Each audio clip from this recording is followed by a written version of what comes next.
인류의 정신세계에 가장 큰 영향을 미친 사상가 중 하나로 공자를 꼽습니다.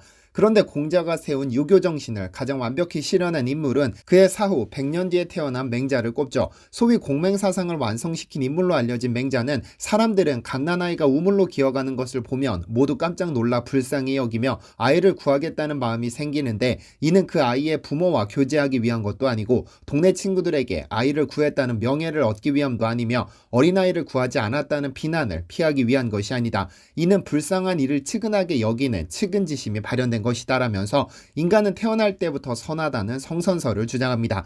즉, 인간은 어려움에 빠진 이를 보면 측은한 마음을 가지고 태어난다는 것이죠. 그런데 얼마 전 맹자의 이 측은지심이 발현된 사건이 있었습니다. 한 달이 넘는 시간을 태평양 한가운데 표류해 죽음 직전까지 내몰린 선박을 한국인이 구출해낸 것인데요. 누군가는 그들이 혹시 해적일까 두려워 구조를 포기했지만 한국인은 위험을 무릅쓰고 기어코 그들을 구해냈습니다. 어떤 일이 있었던 것일까요?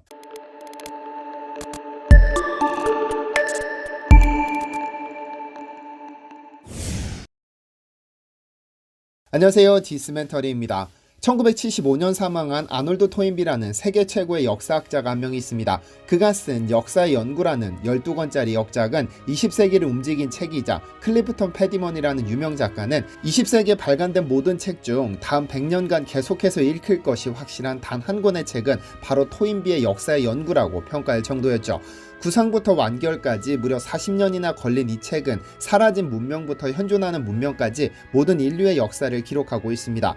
그런데 그가 수많은 인류의 역사를 전부 살펴본 후 내린 결론은 한 가지입니다. 단군왕거 및 고조선을 건국하며 내세운 건국이념 홍익인간이야말로 21세기에 가장 어울리는 사상이라고 말이죠. 1973년 1월 1일 진행된 동아일보와의 인터뷰에서 그는 21세기의 세계가 하나 되어 돌아가는 날이 온다면 그 중심은 동북아시아일 것이며 그 핵심 사상은 한국의 홍익인간 사상이 되어야 한다고 확신한다고 말했습니다. 프랑스 제22대 대통령 자크 시라크는 이에 대해 다른 국가에서는 어려울 때 성인이 등장하지만 한국은 성인이 나라를 세우고 다스렸다면서 홍익인간 이념을 극찬했습니다. 다시 말하면 다른 일반적인 국가들의 경우 고난의 시기에 성인이 등장해 국가를 통치했다면 한국은 이미 완벽한 성인이 세운 국가이기 때문에 차이가 있을 수밖에 없다는 것이었죠.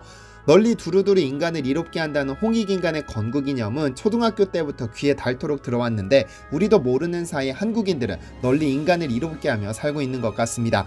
널리 세상을 이롭게 해야 하기 때문에 어려움에 빠진 이들에게는 항상 구원의 손길을 내밀어줍니다. 설사 그것이 아주 위험해 보일지라도 말이죠. 지난 1월 24일 태평양 바다 한가운데서 기적이 일어났습니다. 한국원양산업협회는 남태평양에서 참치잡이 조업 중이던 한국의 테라카오 선박이 바다 한가운데서 표류 중이던 소형보트 승선자 10명을 구조했다고 밝혔습니다. 동원산업 소속의 참치선망선 테라카오 이혜경 선장은 이를 두고 기적이라고 표현했습니다. 왜냐하면 망망대해에서 표류한 선박을 마주치는 일은 거의 불가능하니까요. 그리고 설사 표류한 선박이라고 하더라도 함부로 다가갈 수도 없습니다. 만약 그 선박에 해적이라도 숨었다면 좋은 일 하려다 오히려 되돌릴 수 없는 피해를 입게 되니까요. 하지만 테라카오는 우선 10여 명의 승선자들이 손을 흔들며 구조 요청을 하는 모습을 보고 가까이 다가가 상태를 확인했습니다. 그리고는 선박이 자력으로 항해가 불가능하고 벌써 한 달째 표류 중이라는 말을 듣고는 즉시 구조를 실시했는데요. 무엇보다 10명의 선원 중 2명이 아이라는 사실은 심각한 상황이었습니다.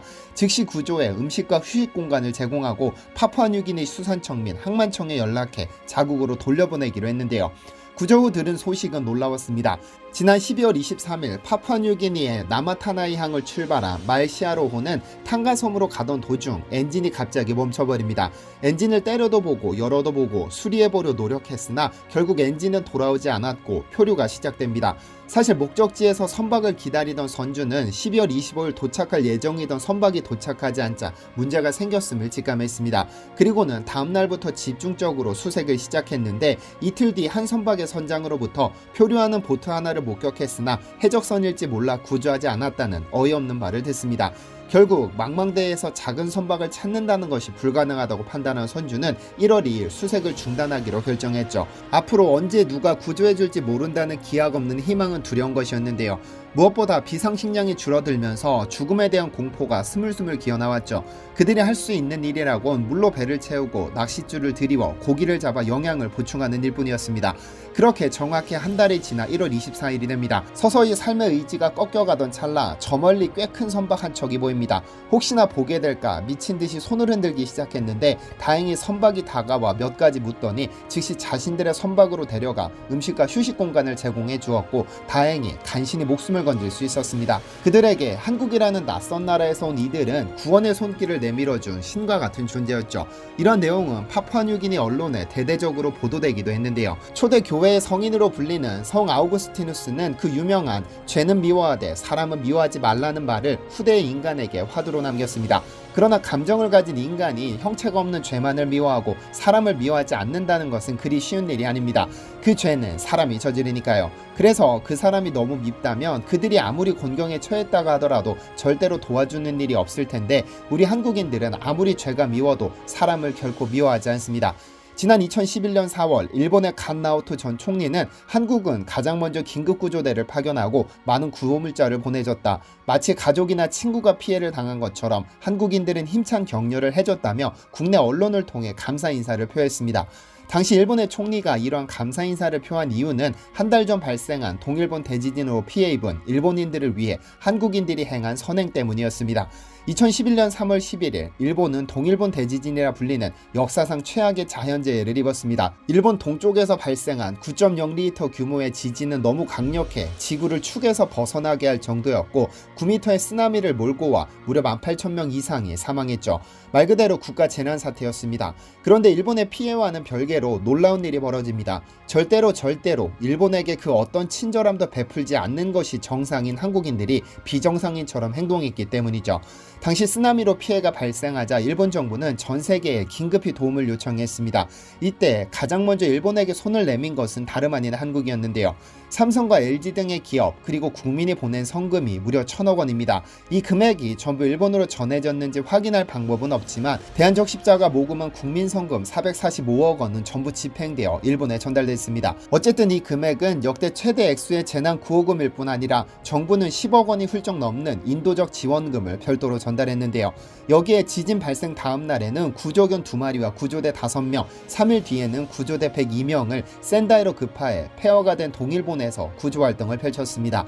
이때 한국인들에게 역사적인 문제나 외교적인 갈등은 부차적인 문제였습니다. 오로지 시름에 빠진 일본인 피해자들을 측은하게 여기고 진심으로 걱정해 주었는데요. 그런데 비단 돈을 지원하는 것에서 그치지 않았습니다. 당시 도미노 원전 폭발 사태를 겪던 일본 정부는 한국에게 긴급히 붕산을 지원해달라고 부탁해왔는데 붕산이 과열된 원자로의 온도를 낮춰 핵분열을 멈추게 하는 원료이기 때문입니다.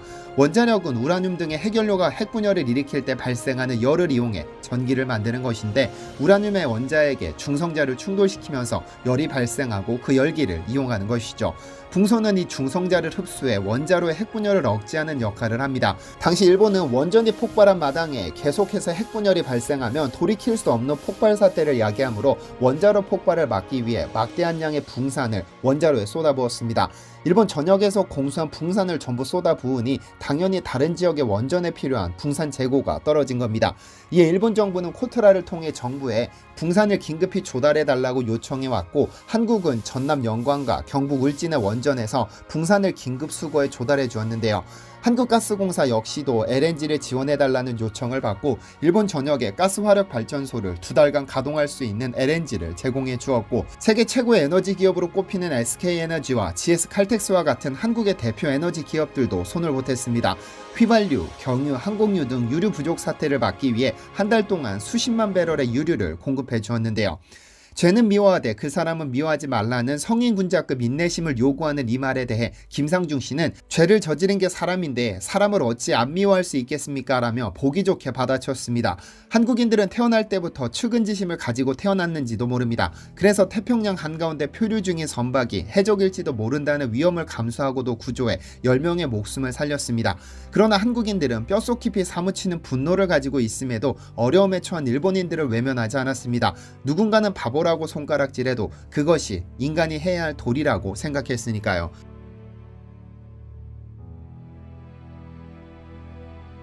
시청해주셔서 감사합니다.